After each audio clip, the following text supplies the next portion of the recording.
Hi, my name is Andy, and this is my first video.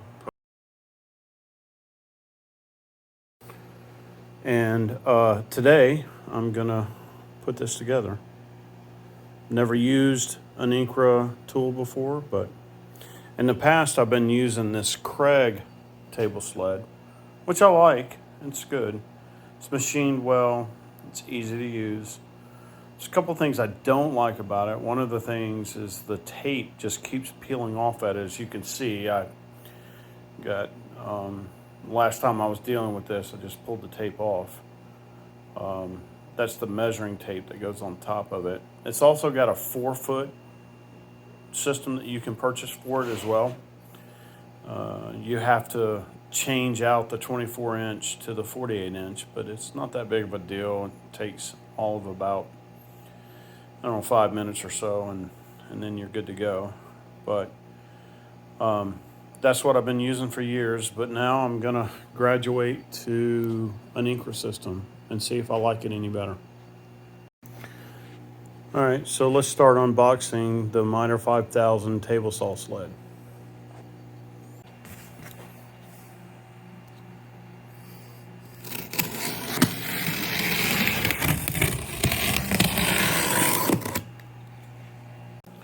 I have to say this is pretty good, man. They have actually colored illustrations of exactly step-by-step of what to do. So the first thing I'm going to do is I'm just going to find the parts list, which is right there. Say list of parts list, and just make sure that I have everything. I laid all of the individual components that came into the box, and each one of the packages are labeled C-05, C-06, and all the way to 08. Laid it all out, and the first step it tells you is to determine which side of the table saw you want the sled to be on. In my particular case, since my blade tilts to the left, I am going to set up the sled to be on the right-hand side of the saw blade. And once the screws are removed, this just simply slides out. And then you can see right here, when you put it back to the other side of the sled, it just kind of slides right into place. And so the first step you're going to do is just put these screws back in there. All right, so you can see that I moved it from one side to the other side because I'm actually going to use the right-hand side of my saw blade. So anyways, the next step is to bar into the miter slot. And the first thing it tells you to do in the directions is it says to make sure that if you have a T-slot, which my table saw does, I'm actually going to put the bracket here to hold it down. And so anyways, let me just grab that real quick. And it fits right here. It's kind of obvious how it goes in there, but it does have a chamfer here for the screw to fit in there flush. And so anyways, like it says in the directions, that this is where the screw is to hold the T-clip. So once you got the T-clip in, I was using my magnet to grab the screws, but once you got the T-clip in, the next step is to tighten the runner into your table saw.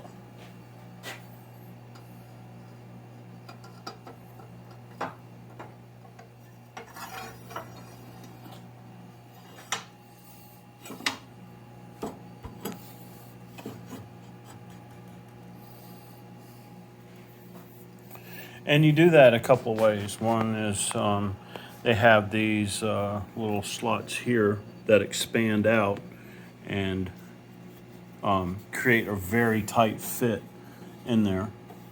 And they also have the black clips that kind of line up with the T-clip. But as you can see, it's pretty solid. Just putting it in there, I think it may be a little bit too tight, so I'm going to loosen it up a bit. I also failed to mention that it does suggest that you use the handle right here. Use the handle to be able to move it while it's in the slot. So once you got your handle in there and you're moving this side to side to see how it slides, you can loosen it up or tighten it depending on, because this white thing expands as you screw the screw down into the bar. It expands this white bushing here, or I guess I would call it a nylon bushing, and which creates that fit. And as you can see, this is kind of nice right here. It's a little loose, so I'm gonna take that play out of it right there. See that?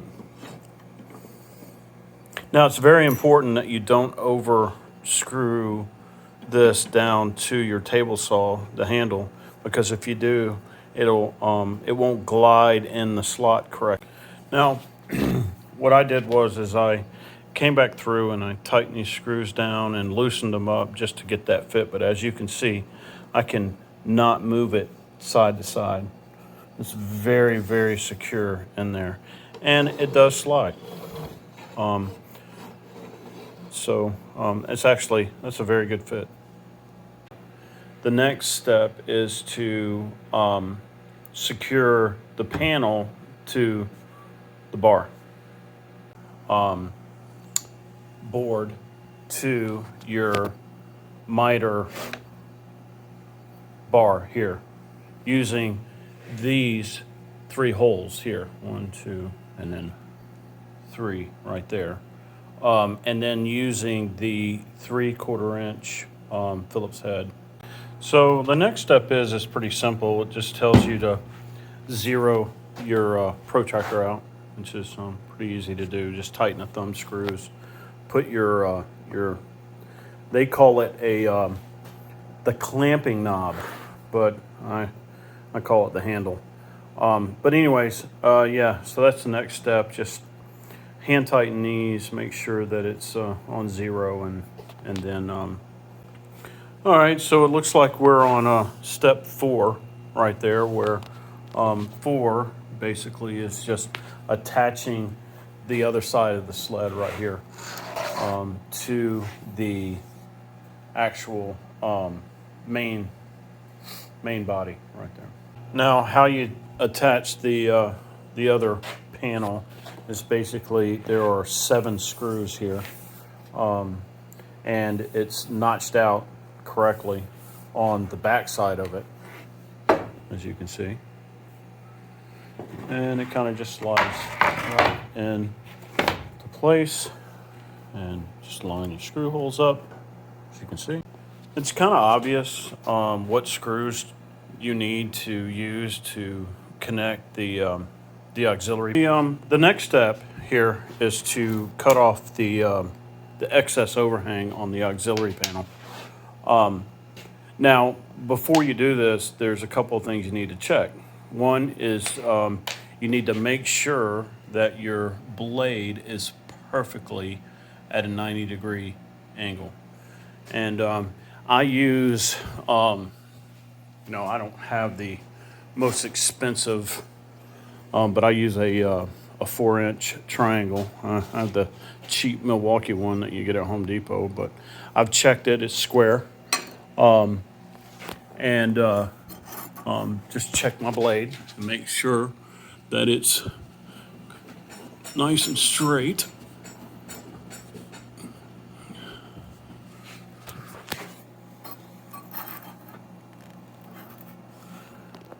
I don't know if you can see that, but it's pretty good. Try not to get it caught on any teeth, but Yeah, that's pretty good. And then I also check my my kickback fence to make sure that it's straight as well. And it's pretty freaking good.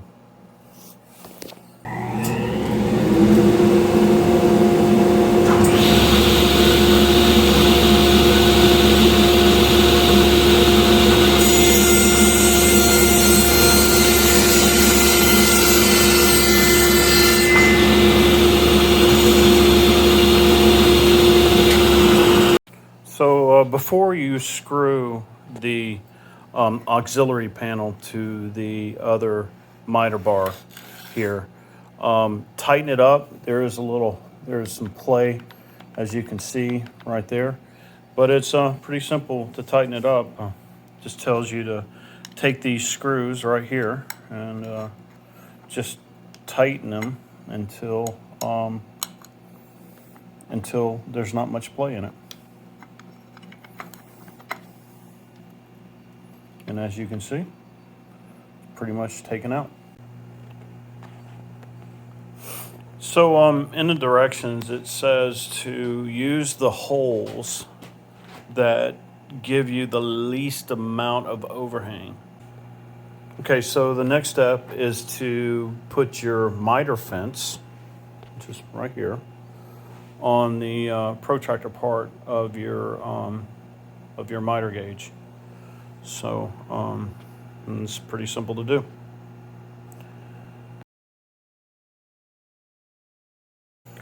In order to get your miter fence onto the protractor side, what you do is you use these little,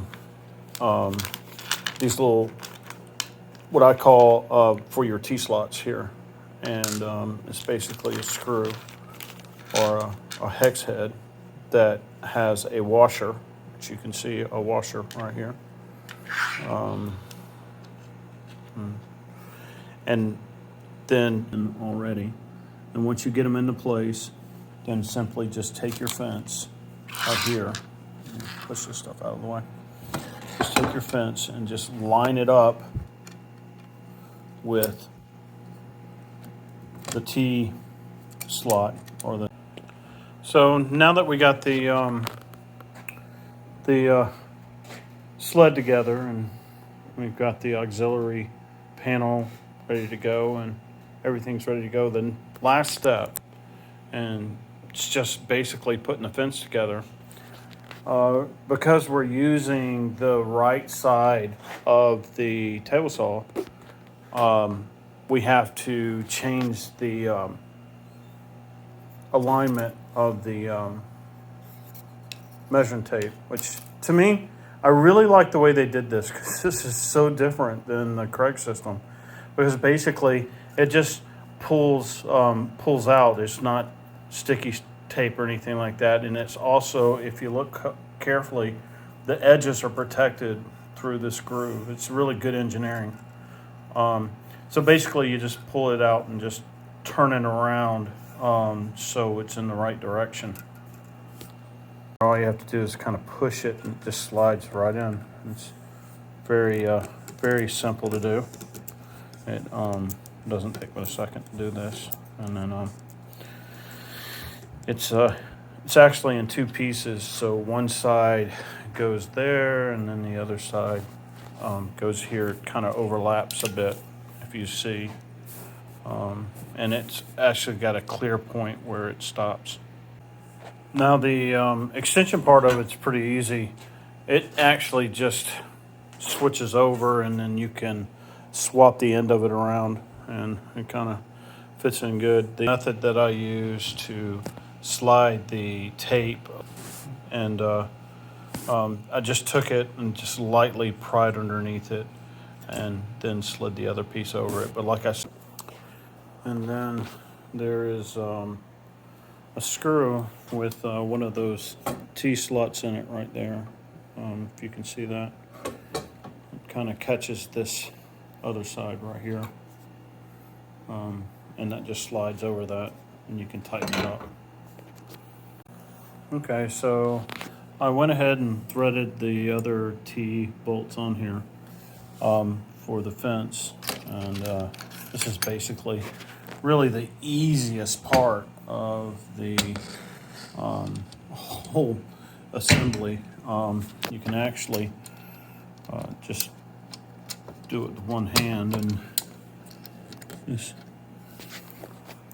feed it in there and put it in there and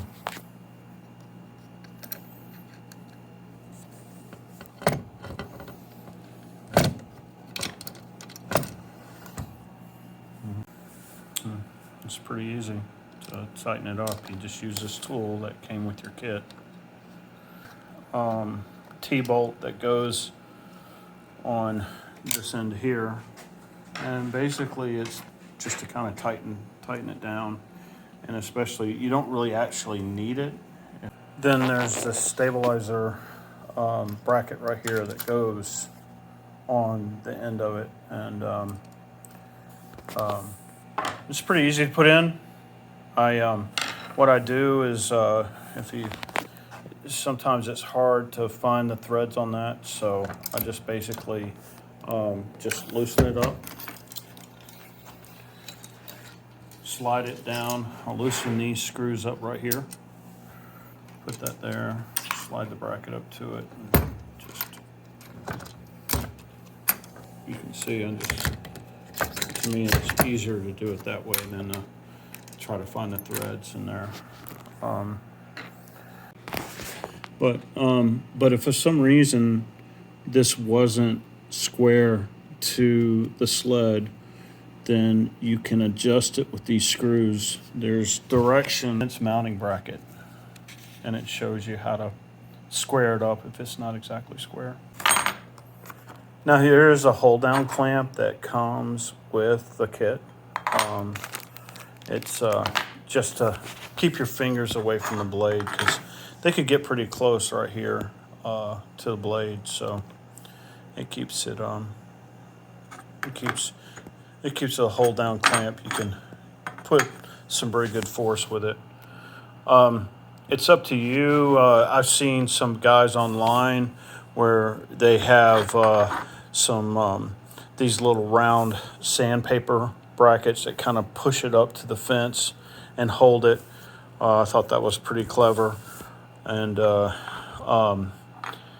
know, I don't really have an issue with holding things down or getting too close to the blade. Although this is kind of a nice feature on this system.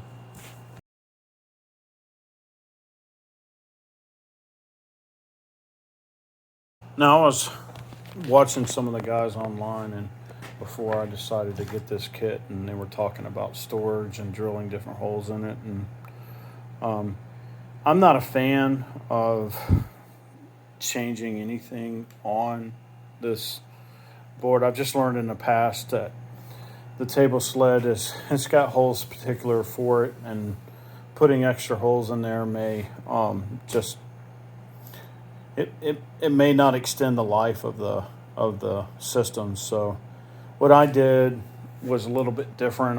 Because I have this extension table, I put a little bracket down there, and I'm going to store it right underneath. So that was my solution to storing the system right here. I just wanted to put it underneath the table saw, kind of keeps it out of the way. That's where I used to have my Craig miter gauge or miter slide, but I have since retired it, and it's right there. So anyways, hopefully this video was helpful. Please let me know if there's anything else that you need, or any more information, or any feedback for the system.